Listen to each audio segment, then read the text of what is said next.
Hey everyone, Calliope Cosmos here, aka Cece. Boy, did we have fun reading last week. We met Bartleby, a very, very, very long dog, a story by Julia Patton. Now, Bartleby was a long dog who couldn't tell his beginning from his end, but his friends came up with a genius plan to help him find his bottom.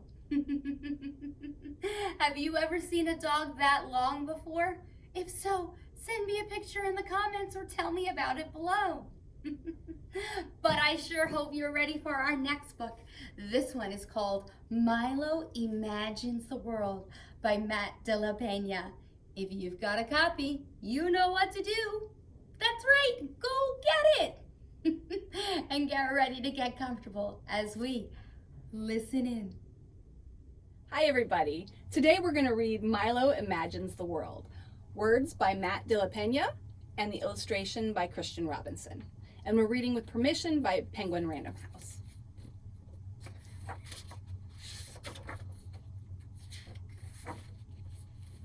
What begins as a slow, distant glow grows and grows into a tired train that clatters down the tracks.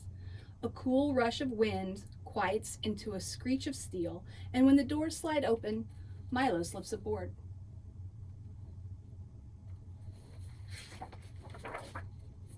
The train bucks back into motion, and as he and his sister squeeze onto the bench seats, the whiskered man beside Milo has a face of concentration. A businessman has a blank, lonely face. The wedding-dressed woman near the far door has a face made out of light, while the dog peeking out of her handbag has no face at all, just a long, lolling tongue.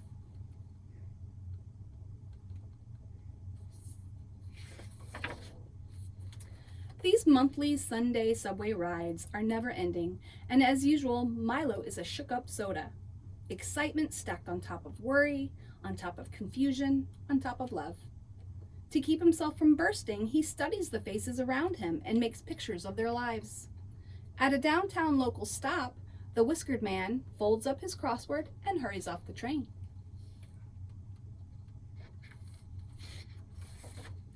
Milo imagines him trudging through brown mounds of slush.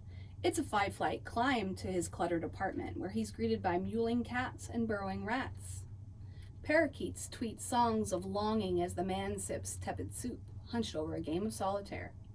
Late that night, the door to the parakeet cage mysteriously falls open, and the cats gather on the cold sill to watch the birds fly free above the city.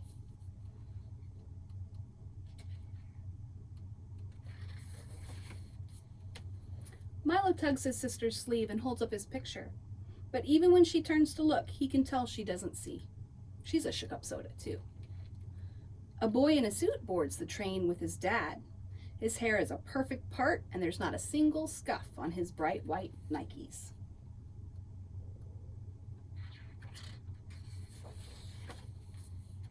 Milo imagines the clop, clop, clop of the horse-drawn carriage that will carry him to his castle.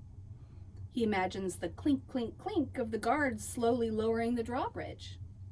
Across the human-made moat, the boy is met by a butler, 2 maids, and a gourmet chef offering crust-free sandwich squares.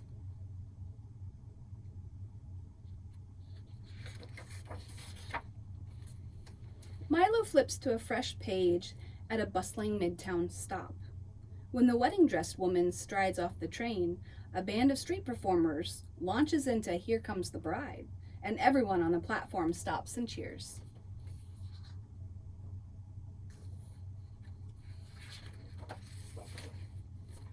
Milo imagines the grand cathedral ceremony where the couple will be pronounced husband and wife. He imagines the groom whisking this new bride to an awaiting hot air balloon, where the pilot loads them in with blankets and blasts the heat. And up, up they go, hand in hand, beyond the concrete walls of the city, into the infinite blue.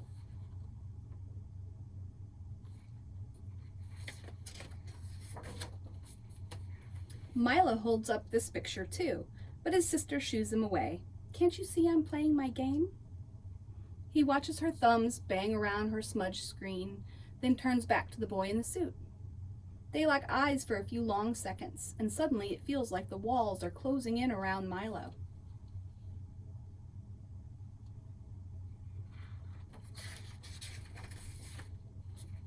The spell is broken when a crew of breakers bounds onto the train announcing, "Y'all ready for a show?" Several curious faces look up as the beat drops. And now the girls are walking up walls, they're whirling around poles, they're backflipping over shopping bags. When the train pulls into the next stop, they collect a few dollars and scramble for another car.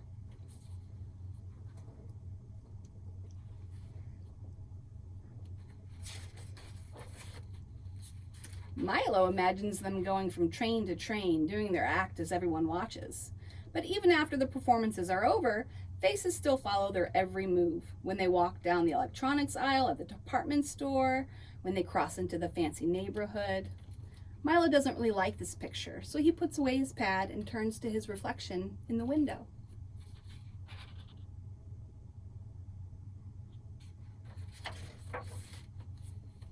What do people imagine about his face? Can they see him reciting his volcano poem to the class? Can they hear his mom's soothing voice reading him a bedtime book over the phone? Can they smell the chili Colorado bubbling in a pot in his auntie's apartment near the cemetery?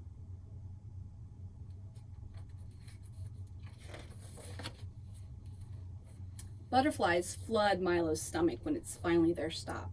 He follows his sister onto the cold station platform and up the stairs. Above ground, he's surprised to see the boy in the suit a few paces ahead.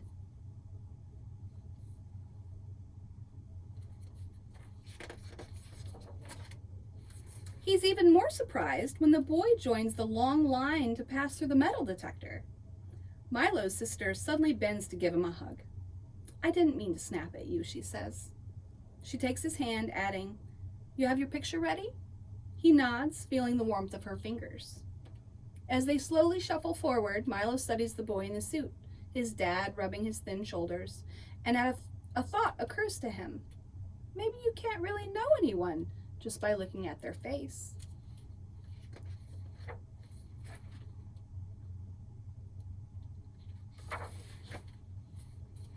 Milo tries to reimagine all the pictures he made on the train. Maybe he could have done it like this instead. Or this.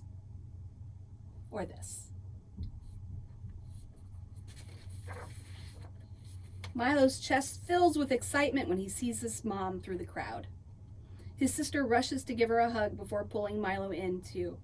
And it's in this tight tangle of familiar arms that he feels most alive.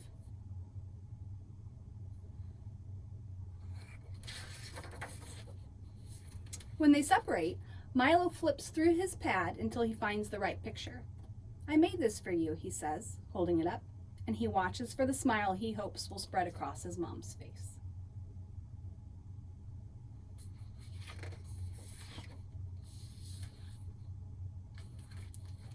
Thanks for reading with me today.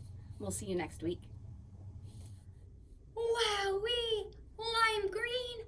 Just like Milo's hat! I never imagined this color would be in my world. What other things can we use our imagination for? Maybe we can imagine ourselves in the snow, all bundled up cold, going down a big mountain, and then settling down by a fire with a hot cup of cocoa.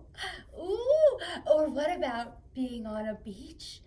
Ooh, laying out in the sun. Oh, the sun beaming down on you, waves crashing in the distance. I know. What about sitting in a nice rocking chair? Oh, underneath a beautiful sunset, with the trees blowing in the breeze, as the colors of the sky melt into all the colors of the rainbow. Wouldn't that be amazing? I sure hope we can continue this picture so it's not just in our imaginations. The way to do that is to come back again here next week when we read Love Spots by Karen Paneer. See you again soon. For today's craft, you will need a white piece of paper, black marker, pencils or crayons of various colors. Here, we're going to explore how we can use our imaginations. In our story, Milo would often look at certain things and imagine different ways that they could exist. For instance, when looking at a man with his crossword puzzle, he thought of him in his house along with many cats. So we're going to take the first 4 letters of the alphabet, A, B, C, and D, and see how we can use our imagination. First, we're going to imagine the letter A as a witch's hat. Do this by connecting the 2 legs of the A with a curved line like a smile. Add another one underneath it a little bit larger, and finally one very big one, almost a full circle around the whole thing. I've added a star to the top of mine to give it a little bit more flair. Next, we're going to imagine our letter B as a butterfly. Do this by creating a long, narrow oval behind the letter B, and then mirror the B facing in the opposite direction so it gives you the 2 wings of a butterfly. Add the antenna, and then you can add lines on that long oval to create the worm effect. Next, we're going to take our letter C and turn it into a moon. Do this by adding a curved line around the C so that way each point touches one another. I've gone ahead and added a cloud at the bottom to give it a little bit more design and some stars around it as well. You can design your moon to look a little bit differently than mine if you'd like. Lastly, we'll use our imagination for the letter D. Here, we can imagine it as another bug. Does anybody want to take a guess as to what it might be? That's right, we're going to create a ladybug. Do this by adding a D facing in the opposite direction directly adjacent to the D that you've already created. Add a circle in the center, and then add 6 little legs making L shapes. Then you'll add a semicircle on top, like a head, and add the antenna. Don't forget to add dots. You can do as many or as little as you'd like. Many people say that you can count how old a ladybug is by counting its dots. Finally, we will take our crayons or colored pencils and color in our new creations. Look what we've done. We've used our imaginations to take the letters A, B, C, and D and create a whole new world for each of those shapes. I hope you had fun today using your imagination just like Milo. Once again, we want to thank Matt de la Pena and the publishers for the authorized use of Milo Imagines the World. Be sure to join us again next week when we read Love Spots by Karen Pena.